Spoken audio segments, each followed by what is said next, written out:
ದೀಪಿಕಾ ಮೇಲೆ ಆ ರೀತಿ ಕೂಗಬಾರ್ದಾಗಿತ್ತು. ಪಾಪ ಅವಳು ತುಂಬ ಬೇಜಾರು ಮಾಡ್ಕೊಂಡ್ಲು ಅನಿಸುತ್ತೆ. ಅವಳೇನು ಬೇಕು ಅಂತ ಹಾಗೆಲ್ಲ ಮಾಡಿರಲಿಲ್ಲ. ಗೊತ್ತಿಲ್ಲದೆ ಮಗುಗೆ ನೀರು ಕುಡ್ಸೋಕೆ ಹೋಗಿದ್ದಾಳೆ. ನಾನು ತಾಳ್ಮೆಯಿಂದ ತಿಳಿ ಹೇಳಬೇಕಾಗಿತ್ತು. ಯಾಕೆ ಅಷ್ಟೊಂದು ಕೋಪ ಮಾಡಿಕೊಂಡೆ?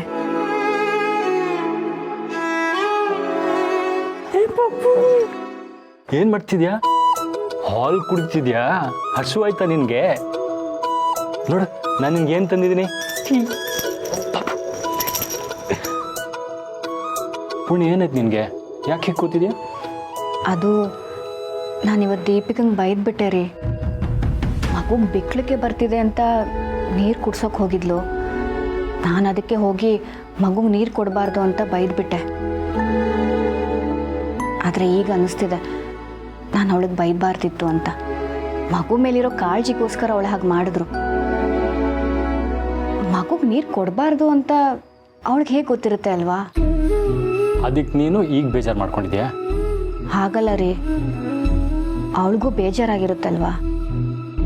ಮಗುನ ದೀಪಿಕಾ ತುಂಬ ಪ್ರೀತಿಯಿಂದ ನೋಡ್ಕೋತಿದ್ದಾಳೆ. ಅಂಥದ್ರಲ್ಲಿ ನಾನು ಅವಳಿಗೆ ಹೀಗೆ ಬೈದ್ಬಿಟ್ರೆ ಏನು ಬೇಜಾರಾಗಿರಲ್ಲ. ನೀನು ಯಾಕೆ ಈ ರೀತಿ ಮಾತಾಡಿರ್ತೀಯ ಅಂತ ಅವಳಿಗೂ ಅರ್ಥ ಆಗಿರುತ್ತೆ. ಹಾಗೂ ಒಂದು ವೇಳೆ ದೀಪಿಕಾ ಬೇಜಾರು ಮಾಡಿಕೊಂಡು ಅಂದ್ಕೊಂಡಿದ್ರೆ ನೀನು ಅವಳ ಹತ್ರ ಸಾರಿ ಕೇಳೋ, ಅಷ್ಟಕ್ಕೆ ಮುಗೀತಲ್ಲ. ಊಟ ಮಾಡಿದ್ಯಾ ನೀನು? ನೀನಿನ್ನೂ ಊಟ ಮಾಡಿಲ್ಲ ಅಂತ ಅಮ್ಮ ಹೇಳ್ತಿದ್ರು. ಇರು ಬಂದೆ.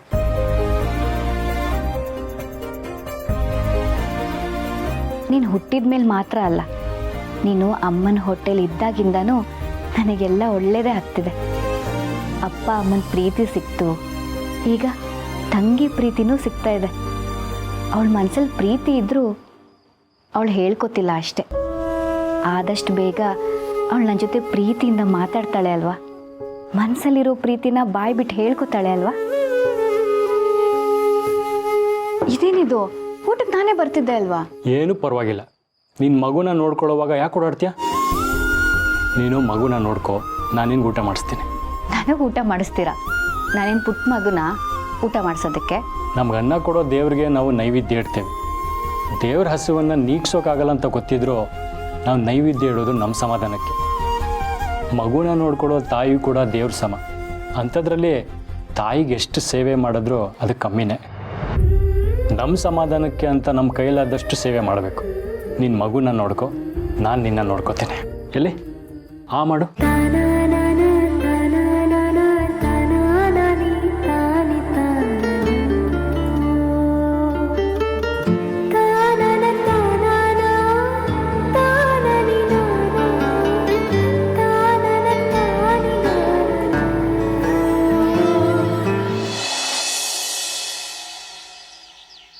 ಅಯ್ಯಪ್ಪ ದತ್ತ ಅವರೇ, ಆಗಲ್ಲಪ್ಪ ನನಗೆ. ನೀವು ಮಾತ್ರ ಹೆಜ್ಜೆ ಮೇಲೆ ಹೆಜ್ಜೆ ಇಟ್ಕೊಂಡು ನಡ್ಕೊಂಬಂದ್ರಿ. ನನ್ನನ್ನು ರೌಂಡ್ ಮೇಲೆ ರೌಂಡು ಓಡಿಸ್ಬಿಟ್ರಿ. ಇನ್ನು 2 ದಿನ ಒಂದು ಹೆಜ್ಜೆ ಇಡೋಕ್ಕಾಗಲ್ಲಪ್ಪ. 1 ಹೆಜ್ಜೆ 2 ಹೆಜ್ಜೆ ಅಲ್ಲ, ಇನ್ನು 2 ಗಂಟೆ ಹೊತ್ತು ನೀನು ವ್ಯಾಯಾಮ ಮಾಡಬೇಕು. ನನ್ನ ಕೈಲಿ ಯಾಕೆ ಇಷ್ಟೆಲ್ಲ ವ್ಯಾಯಾಮ ಮಾಡಿಸ್ತಾ ಇದ್ದೀರ ದತ್ತ ಅವರೇ? ಎಲೆಕ್ಟ್ರಿಷಿಯನ್ ಸೂರಿಗೆ ಬಂದಿರೋ ಹಾಗೆ ನನಗೇನು ಡಯಾಬಿಟಿಸ್ ಬಂದಿಲ್ಲ. ನಾನು ಆರೋಗ್ಯವಾಗಿದ್ದೀನಿ. ಏ ಜುಗ್ಗ, ಮುಂಚೆ ರೋಡಲ್ಲಿ ಈ ಕೋತಿ ಕುಣಿಸೋರು ಅಂತ ಬರ್ತಿದ್ರು, ಗೊತ್ತಾ? ಅಂದರೆ ಅವ್ರ ಕೋತಿ ಆರೋಗ್ಯವಾಗಿರಲಿ ಅಂತಲ್ಲ, ಆ ಕೋತಿ ಕುಳಿತ ನೋಡಿದ ಜನ ಮಜಾ ತಗೊಳ್ಳಿ ಅಂತ. ಅಂದರೆ ನಾನು ಕೋತಿ, ನೀವು ಕೋತಿ ಕುಣಿಸ್ತಾ ಇದ್ದೀರಾ ಅಂತ ಆಯ್ತು. ಹಾಗಲ್ಲ ದತ್ತ ಅವರೇ, ಇನ್ನು ನೀವು ಏನು ಹೇಳಿದ್ರು ನಾನು ಮಾಡಲ್ಲ. ಜಪ್ಪಯ್ಯ ಅಂದ್ರೂ ಎದ್ದೇಳಲ್ಲ. ಸಂಧ್ಯಾ, ಅಯ್ಯೋ ಅವಳನ್ನ ಯಾಕೆ ಕರಿತೀರಿ ದತ್ತ ಅವರೇ? ಈಗೇನು ವ್ಯಾಯಾಮ ಮಾಡ್ಬೇಕಷ್ಟೇ ತಾನೆ? ನೀವು ಏನು ಹೇಳ್ತೀರೋ ಅದು ಮಾಡ್ತೀನಿ. ಬಸ್ಗೆ ಹೊಡಿಲ್ಲ, ರನ್ನಿಂಗ್ ಮಾಡಲ್ಲ, ಏನು ಮಾಡಲಿ, ಒಟ್ಟಿನಲ್ಲಿ ನೀವು ನಗನಗುತ್ತಾ ಇರಬೇಕು ಅಷ್ಟೇ ದತ್ತ ಅವರೇ. ಹಾಗಾದರೆ ಹಾಂ, ಒಂದು 20 ಬಸ್ಗೆ ಹೊಡಿ. ಹಾಂ,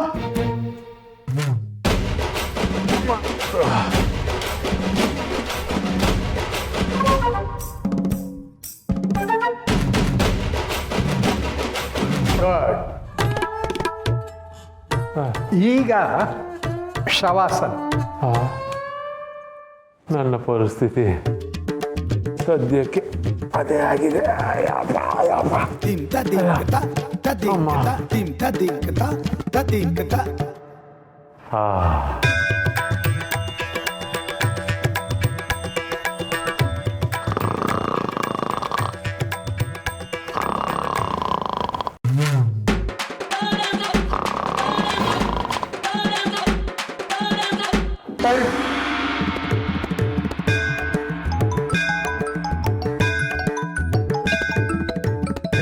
ಪೊಲೀಸ್ನವ್ರು ಫೋನ್ ಮಾಡ್ತಿದ್ದಾರೆ.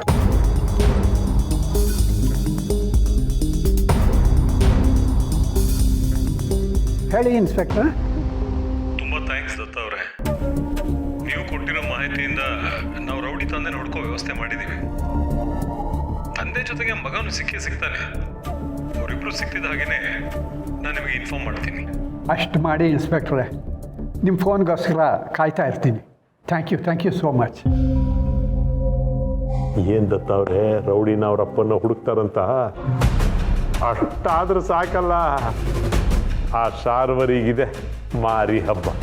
ಸಾಕ್ಷಿ ಮೇಲ್ ಸಾಕ್ಷಿ, ಸಾಕ್ಷಿ ಮೇಲ್ ಸಾಕ್ಷಿ. ಅಬ್ಬಬ್ಬಬ್ಬಬ್ಬಬ್ಬ. ಒಟ್ಟಿನಲ್ಲಿ ಆ ಶಾರ್ವರಿ ಅಂತ್ಯ ಹತ್ರ ಬರ್ತಾ ಇದೆ.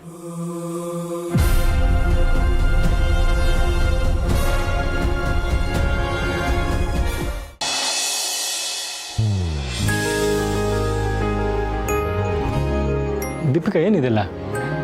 ಅದು ಮಗು ಬಂದಾಗಿಂದ ಒಂದು ಫೋಟೋನೂ ತೆಗೆದಿಲ್ಲ. ಈಗೆಲ್ಲ ಮಕ್ಕಳಿಗೆ ಫೋಟೋ ಶೂಟ್ ಮಾಡಿಸ್ತಾರೆ. ಒಂದೊಂದು ತಿಂಗಳಿಗೂ ಒಂದೊಂದು ಥರ ರೆಡಿ ಮಾಡಿ ಫೋಟೋ ಶೂಟ್ ಮಾಡಿಸ್ತಾರೆ. ಅದಕ್ಕೆ ಮಗುಗೆ ಫೋಟೋ ಶೂಟ್ ಮಾಡಿಸೋಣ ಅಂತ ಇದೆಲ್ಲ ರೆಡಿ ಮಾಡ್ತಿದ್ದೆ. ನಿನ್ನೆ ನಡೆದಿದ್ದನ್ನೆಲ್ಲ ಮನಸ್ಸಲ್ಲಿ ಇಟ್ಕೊಂಡಿರ್ತಾಳೇನೋ ಅಂದ್ಕೊಂಡಿದ್ದೆ. ಆದರೆ ಅದನ್ನೆಲ್ಲ ಮರೆತು ಎಷ್ಟು ಖುಷಿಯಾಗಿದ್ದಾಳೆ.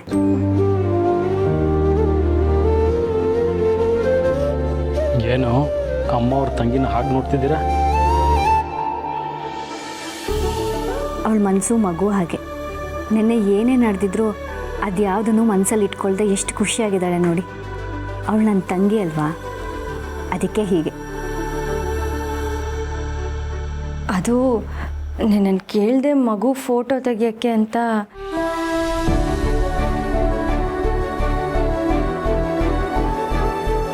ಇನ್ನೇನು ಅಷ್ಟಕ್ಕೇನೆ ಪರ್ಮಿಷನ್ ಕೊಟ್ಟಿದ್ದಾಯ್ತಲ್ಲ, ಫೋಟೋ ಶೂಟ್ ಶುರು ಮಾಡೋಣ. ದೀಪಿಕಾ, ಅದೊಂದು ಬಟ್ಟೆ ಸಾಕಾಗಲ್ಲ ಅನ್ಸುತ್ತೆ. ಮಗುಗೆ ಮೈಕೈ ನೋವು ಬರುತ್ತೆ. ಇನ್ನೊಂದು ಬಟ್ಟೆ ಹಾಸ್ತ್ಯಾ?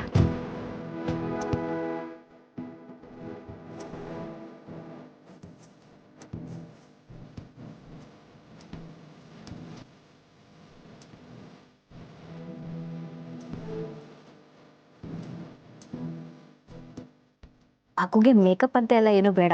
ಇಷ್ಟು ಎಳೆ ಮಗುಗೆ ಅದೆಲ್ಲ ಮಾಡಬಾರ್ದು. ಮಗುನ ಸ್ವಲ್ಪ ಪಕ್ಕಕ್ಕೆ ಮಲಗಿಸು. ತಲೆದೇನು ಸರಿ ಮಾಡು.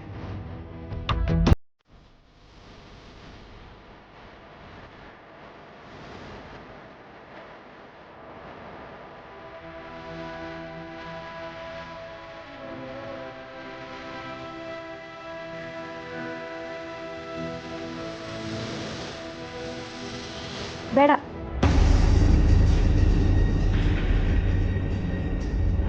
ಫೋಟೋಶೂಟ್ ಎಲ್ಲ ಇವಾಗ ಬೇಡ ಅನಿಸುತ್ತೆ. ಮಗು ಇನ್ನೂ ಎಳೆದು, ಇನ್ನೊಂದು 2 ತಿಂಗಳಾಗಲಿ, ಆಮೇಲೆ ಮಾಡಿದ್ರಾಯ್ತು. ಇವಾಗ ಫೋಟೋಶೂಟ್ ಅಂದರೆ ಮಗುಗೆ ದೃಷ್ಟಿ ಆಗುತ್ತೆ. ಮಗುಗೆ ನಿದ್ದೆ ಬಂದಿದೆ ಅನಿಸುತ್ತೆ. ನಾನು ಹೋಗಿ ಮಲಗಿಸ್ತೀನಿ.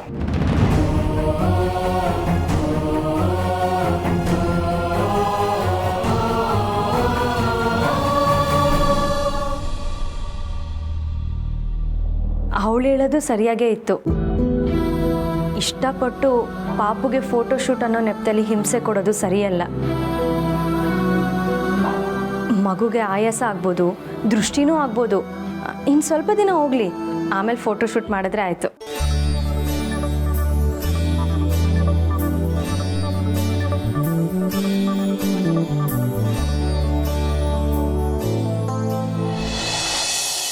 ನಾನು ಹೇಳಿದ ಕೆಲಸ ಏನಾಯಿತು? ಆ ರೌಡಿ ಸಿಕ್ಕದ್ನ? ಇನ್ನೂ ಸಿಕ್ಕಿಲ್ಲ ಅಂದರೆ ಏನರ್ಥ? ಎಲ್ಲ ಕಡೆ ಹುಡುಕಿ ಎಲ್ಲಿದ್ರೂ ಬಿಡಬೇಡಿ.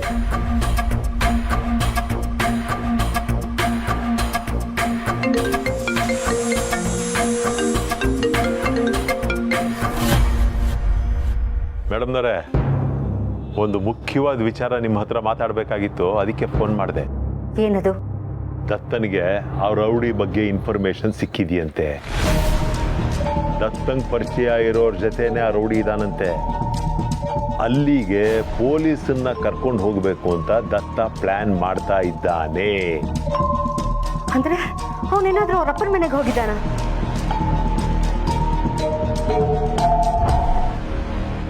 ಅಪ್ಪನ ಮನೆನಾ ಮೇಡಮ್? ಯಾರು ಮೇಡಮ್ ಅವರಪ್ಪ? ಎಲ್ಲಿದೆ ಅವ್ರ ಮನೆ? ಅದೆಲ್ಲ ನಿನಗೆ ಬೇಕಾಗಿಲ್ಲ.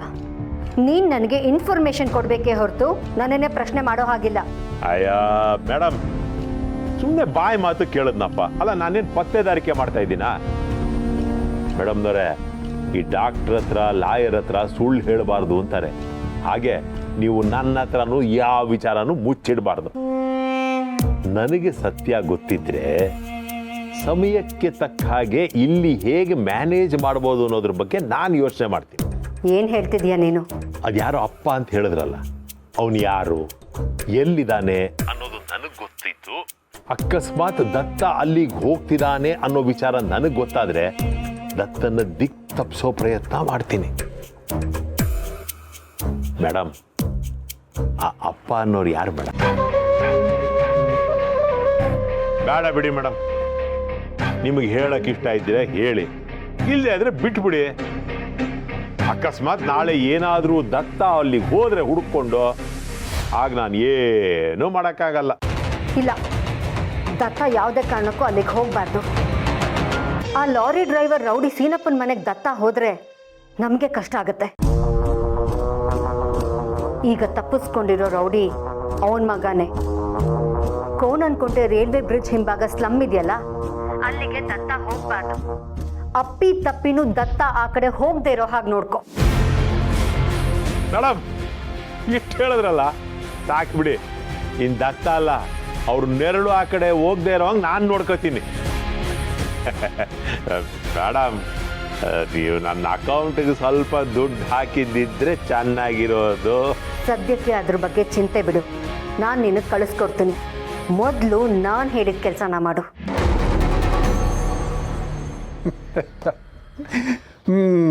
ಅಂತೂ ಜುಗ್ಗ ಕೇಳೋದನ್ನೆಲ್ಲ ಕೇಳಿದೆ, ಕೊನೆಯಲ್ಲಿ ಆ ಕಾಸು ಕೇಳೋದನ್ನೋ ಬಿಡ್ಲಿಲ್ವಲ್ಲೋ ನೀನು?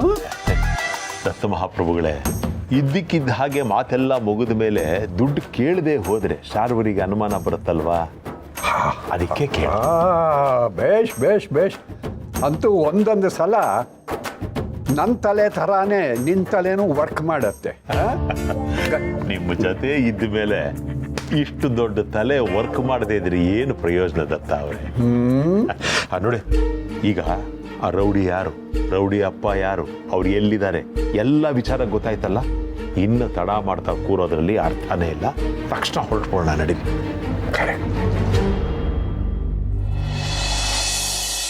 ಅಯ್ಯೋ, ಏನಾಯ್ತು ಕಂದ? ಆಯ್ತಾಯ್ತು. ಏನಾಯ್ತೆ ಭೂಮಿ? ಏನಾಯ್ತು? ಮಗು ಯಾಕೆ ಇಷ್ಟೊಂದು ಅಳ್ತಿದೆ? ಏನು ಅಂತ ನನಗೂ ಗೊತ್ತಾಗ್ತಿಲ್ಲ. ಹಾಲು ಕೊಡ್ತಿದ್ದೀನಿ, ಸರಿಯಾಗಿ ಕುಡಿತಾನೂ ಇಲ್ಲ. ಮಗು ಮೈ ಬೆಚ್ಚಗಿದೆ. ಮಗುಗೆ ಜ್ವರ ಬಂದಿದೆ. ಈಗಲೇ ಮಗುನ ತುಳಸಿ ಅಮ್ಮನ ಹತ್ರ ಕರ್ಕೊಂಡು ಹೋಗೋಣ ಬಾ ಪೂರ್ಣಿ. ಇಲ್ಲ, ಮಗುನ ಮೊದಲು ಡಾಕ್ಟರ್ ಹತ್ರ ಕರ್ಕೊಂಡು ಹೋಗ್ಬೇಕು. ಅಲ್ಲ ಪೂರ್ಣಿ, ಮಗುಗೇನಾಗಿದೆ ಅನ್ನೋದು ಮೊದಲು ತಾಯಿಗೆ ಗೊತ್ತಾಗುತ್ತೆ. ತುಳಸಿ ಅಮ್ಮನ ಹತ್ರ ಕರ್ಕೊಂಡು ಹೋಗೋಣ. ಏನು ಹೇಳ್ತಿದ್ಯಾ ನೀನು?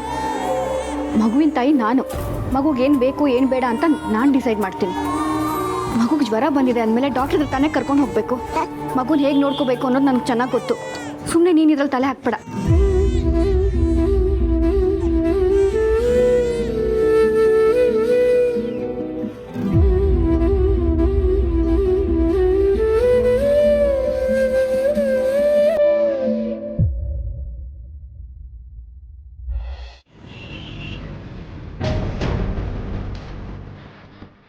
ಅಣ್ಣ, ಇಲ್ಲಿ ಲಾರಿ ಡ್ರೈವರ್ ಸೀನಪ್ಪ ಅಂತಿದ್ದಾರಂತಲ್ಲ, ಅವ್ರ ಮನೆ ಎಲ್ಲಿ? Lorry driver? ಲಾರಿ ಡ್ರೈವರ್ ಇಲ್ಲಿ ಯಾರು ಇಲ್ವಲ್ಲ? ಅಲ್ಲ, ಅವರು ಮುಂಚೆ ಮಾಡ್ತಾ ಇದ್ರು, ಈಗ ಲಾರಿ ಡ್ರೈವಿಂಗ್ ಮಾಡೋದು ಬಿಟ್ಬಿಟ್ಟಿದ್ದಾರೆ. ಸೀನಪ್ಪ ಅಂತ ಅವ್ರ ಹೆಸರು. ರೌಡಿ ಸೀನಪ್ಪ ಅಂತಾನು ಕರೀತಾರೆ ಅವ್ರನ್ನ. ರೌಡಿ ಸೀನಪ್ಪನ ಗೊತ್ತಿಲ್ಲ ಸರ್, ಮುಂದೆ ಯಾರು ಕೇಳಿ. ಆಯ್ತು ಬನ್ನಿ. ಅಲ್ವ ಜುಗ್ಗ, ಅವಳು ಏನೋ ಇದೇ ಜಾಗ ಅಂತ ಹೇಳಿದ್ಲು. ಆದರೆ ಈ ಜಾಗದಲ್ಲಿ ಯಾರನ್ನು ಕೇಳಿದ್ರು ಗೊತ್ತೇ ಇಲ್ಲ ಅಂತಾರೆ. ಅವಳು ಹೇಳಿದ್ದು ಹಳೇ ಲಾರಿ ಡ್ರೈವರು ಶ್ರೀನಿವಾಸ ಅನ್ನೋನ ಬಗ್ಗೆ. ಕಾಲ ಬದಲಾಗಿದೆ, ಆ ವ್ಯಕ್ತಿನೂ ಬದಲಾಗಿರ್ಬೋದಲ್ಲ ನನ್ನ ಹಾಗೆ. ಅಲ್ಲ, ಈಗ ಶಂಕರ ಅಂತ ಹೆಸರಿಟ್ಕೊಂಡಿರ್ತಾರೆ, ಅವ್ರನ್ನ ಶಂಕ್ರಿ ಅಂತ ಕರೀತಾರೆ. ಶ್ರೀನಿವಾಸ ಅಂತ ಹೆಸರಿಟ್ಕೊಂಡಿರೋರ್ನ ಸೀನಾ ಅಂತ ಕರೀತಾರೆ. ಅದ್ ನಾನು ಕೇಳಿಸ್ಕೊಂಡಿದ್ದೀನಿ. ಕರೆಕ್ಟು. ಅಣ್ಣ ತಮ್ಮ, ಇಲ್ಲಿ ಶ್ರೀನಿವಾಸ ಅನ್ನೋರ ಮನೆ ಎಲ್ಲಿ ಅನ್ನೋದು ಗೊತ್ತಾ? ಅವರು ಹಿಂದೆ ಎಲ್ಲ ಲಾರಿ ಡ್ರೈವರ್ ಕೆಲಸ ಮಾಡ್ತಿದ್ರಂತೆ, ಸೀನಪ್ಪ ಅಂತ ಕರಿತಾ ಇದ್ರಂತೆ. ಓ, ನಮ್ಮ ಶ್ರೀನಿವಾಸ ಅಣ್ಣ ಮನೆನಾ? ಹಿಂಗೆ ಮುಂದಕ್ಕೆ ಹೋದ್ರೆ ಬಲಗಡೆ ತಿರುಗಿದ್ರೆ ಅವ್ರ 3ನೇ ಮನೆ. ಮುಂದಕ್ಕೆ ಹೋಗಿ ಬಲಗಡೆ ತಿರುಗಿದ್ರೆ 3ನೇ ಮನೆ. ಈಗ ಅವರು ಲಾರಿಯನ್ನು ಓಡಿಸ್ತಿಲ್ವಲ್ಲ? ಪರವಾಗಿಲ್ಲ. ನಾವು ಅವನಿಗೆ ಬಹಳ ಹಳೇ ಪರಿಚಯ, ನೋಡ್ಕೊಂಡು ಹೋಗೋಣ ಅಂತ ಬಂದ್ವಿ ಅಷ್ಟೇ. ನೋಡೋಣ. ಬರ್ತೀವಿ. ಯಪ್ಪ.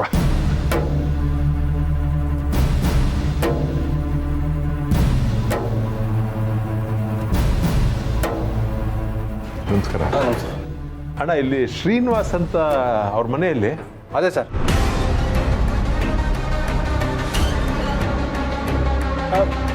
ಆ ಮನೆನ ಬೀಗ ಹಾಕಿದೆ. ಸರ್, ಅವ್ರು ಕುಂಭಮೇಳಕ್ಕೆ ಅಂತ ಹೋಗಿದ್ದಾರೆ, ನಾಳೆ ನಡೆದ್ರೆ ಬರ್ಬೋದು. ನಿಮಗೇನಾಗಬೇಕು? ಅದು ನಾವು ಏನಿಲ್ಲ ಬಿಡಪ್ಪ, ನಾವು ಅವ್ರು ಬಂದ ಮೇಲೆ ಬರ್ತೀವಿ.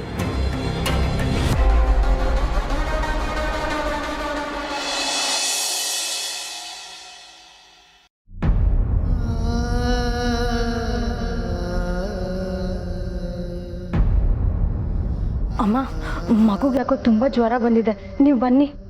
ಪೂರ್ಣಿನೇ ಡಾಕ್ಟ್ರಿಗೆ ಫೋನ್ ಮಾಡ್ತೀನಿ ಅಂತ ಹೇಳಿದಾಳಲ್ವಾ, ಮಗನ ಪೂರ್ಣಿನೇ ನೋಡ್ಕೊಳ್ಳಿ.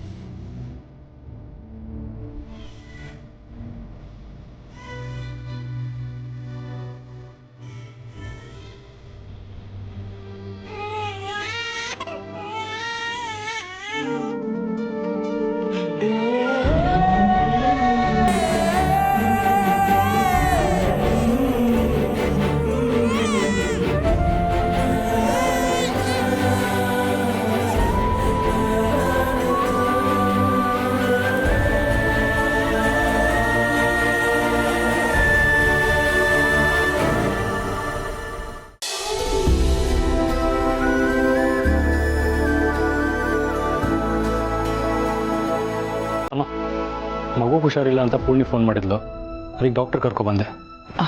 ಬನ್ನಿ ಡಾಕ್ಟ್ರ್.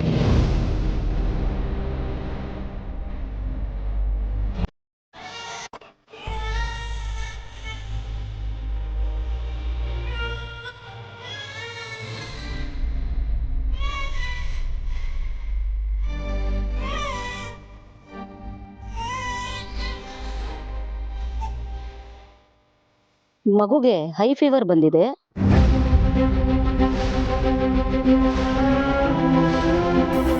ಏನು ಹೇಳ್ತಿದ್ದೀರಾ ಡಾಕ್ಟರ್? ನನ್ನ ಮಗು ಹುಷಾರು ತಪ್ಪಕ್ಕೆ ಹೇಗೆ ಸಾಧ್ಯ? ನಾನು ಕಣ್ಣಿಗೆ ನೋಡ್ಕೊಂಡಿದ್ದೀನಿ. ಗಾಬರಿ ಆಗಬೇಡಿ. ಈ ಸಮಯದಲ್ಲಿ ಮಕ್ಕಳಿಗೆ ಇಮ್ಯುನಿಟಿ ಪವರ್ ತುಂಬ ಕಡಿಮೆ ಇರುತ್ತೆ, ಹಾಗಾಗಿ ಇಂಥ ಕಾಯಿಲೆಗಳು ಬರೋದು ಸಹಜ. ಇಮ್ಯುನಿಟಿ ಕಮ್ಮಿ ಇರುತ್ತಾ? ಇಮ್ಯುನಿಟಿಗೋಸ್ಕರ ಏನಾದರೂ ಮೆಡಿಸಿನ್ ಕೊಡ್ಬೋದಲ್ಲ ಡಾಕ್ಟರ್? ಮಗುವಿನ ಇಮ್ಯುನಿಟಿ ಪವರ್ಗೆ ತಾಯಿ ಎದೆ ಹಾಲಿಗಿಂತ ಬೇರೆ ಮೆಡಿಸನ್ ಇಲ್ಲ. ತುಳಸಿ ಅವರೇ, ನೀವು ಎದೆ ಹಾಲು ಕೊಡ್ತಿದ್ಲ್ವಾ?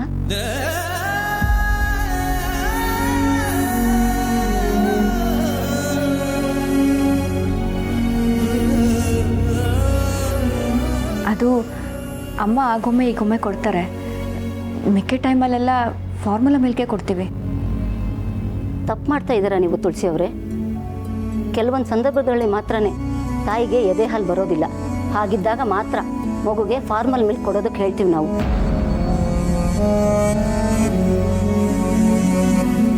ಎದೆ ಹಾಲನ್ನು ಡೊನೇಟ್ ಮಾಡೋ ತಾಯಂದ್ರು ಇರ್ತಾರೆ, ಆ ರೀತಿ ಹಾಲನ್ನು ಕುಡಿಸ್ತೀವಿ. ಆದರೆ ಇಲ್ಲಿ ನೀವು ಮಾಡ್ತಿರೋದೇನು? ನನಗೆ ಗೊತ್ತಿರೋ ಹಾಗೆ ನೀವು ಮಗುಗೆ ಎದೆ ಹಾಲು ಕುಡಿಸ್ಬೋದಲ್ವಾ? ಮಗು ಪೂರ್ಣಿಗೆ ಹೊಂದ್ಕೊಳ್ಳಿ ಅಂತ ಅಮ್ಮ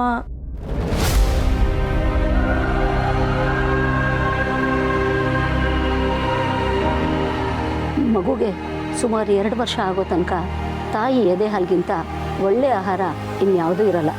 ಅದರಲ್ಲೂ ಮಗುಗೆ 6 ತಿಂಗಳು ಇಮ್ಯುನಿಟಿ ಪವರ್, ರೋಗ ನಿರೋಧಕ ಶಕ್ತಿ ಹೆಚ್ಚಾಗೋದೇ ತಾಯಿ ಎದೆ ಹಾಲಿಂದ. ಎದೆ ಹಾಲು ಕೊಡದಿರ ಇದ್ದರೆ ಮಗುವಿನ ಆರೋಗ್ಯದಲ್ಲಿ ಸಮಸ್ಯೆ ಆಗ್ಬೋದು. ಹಾಗೆಯೇ ತಾಯಿಗೂ ಇದರಿಂದ ತೊಂದರೆ ಆಗ್ಬೋದು. ಆಗಾಗ ಎದೆ ನೋವು ಕಾಣಿಸ್ಕೋಬಹುದು. ದಯವಿಟ್ಟು ಮತ್ತೆ ಇಂಥ ತಪ್ಪನ್ನು ಮಾಡಬೇಡಿ.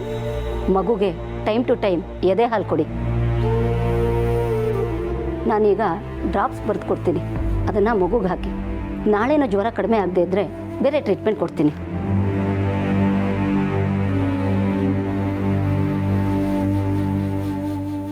ನಾನು ಹೇಳಿದ್ದನ್ನು ಮರಿಬೇಡಿ. ನಿಮ್ಮ ಉದ್ದೇಶ ಏನೇ ಇರಲಿ, ಎಲ್ಲದಕ್ಕಿಂತ ಮಗುವಿನ ಆರೋಗ್ಯ ಮುಖ್ಯ. ನಾನು ಬರ್ತೀನಿ.